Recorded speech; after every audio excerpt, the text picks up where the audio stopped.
হাইলাকান্দি জেলার শিক্ষা ব্যবস্থার এক বিস্ময়কর চিত্র উঠে এসেছে কুতুবাই এমই স্কুলে। হাইলাকান্দি শিক্ষা ব্লকের অন্তর্গত স্কুলের এমই বিভাগে বর্তমানে ছাত্র সংখ্যা শূন্য, অথচ বিদ্যালয়ে নিয়মিত উপস্থিত থাকছেন মোট 11 জন শিক্ষক কর্মচারী। ছাত্র না থাকলেও তারা প্রতিদিন স্কুলে এসে দায়িত্ব পালন করছেন এবং সরকারি নিয়ম অনুযায়ী বেতনও পাচ্ছেন। স্থানীয়দের মতে দীর্ঘদিন ধরে স্কুলে শিক্ষার্থীর সংখ্যা কমতে কমতে এখন শূন্যে নেমে এসেছে, ফলে শিক্ষক থাকলেও পড়ানোর মতো কোনো ছাত্রছাত্রী নেই। এমন পরিস্থিতি সরকারি শিক্ষা ব্যবস্থার কার্যকারিতা নিয়ে প্রশ্ন তুলছে বারবার। হাইলাকান্দি জেলার শিক্ষা ব্যবস্থায় বিস্ময়কর চিত্র কুতুবাই এমই স্কুল, ছাত্র সংখ্যা শূন্য, বিদ্যালয়ে নিয়মিত উপস্থিত থাকছেন মোট 11 জন শিক্ষক কর্মচারী। ছাত্র না থাকলেও তারা দায়িত্ব পালন করছেন ও বেতনও পাচ্ছেন।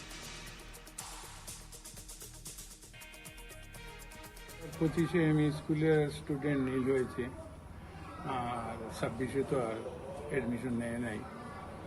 আর একদম নিকটস্থ আরেকটা স্কুল গ্রান্ট হয়েছে 2013-তে। ওই স্কুলের গ্রামটাও আছিল আমাদের এই স্কুলের এরিয়া, কিন্তু এই স্কুলটা গ্রান্ট হয়ে যাওয়ায় এই স্কুলে তারা গ্রামের ছাত্র তারা দেখে গেছে।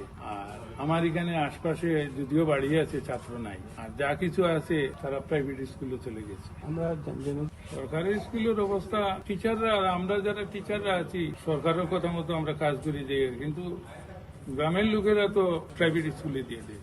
এই প্রাইভেট স্কুলের কারণেই বিশেষ করে সরকারি স্কুল হলো আমার কাছে।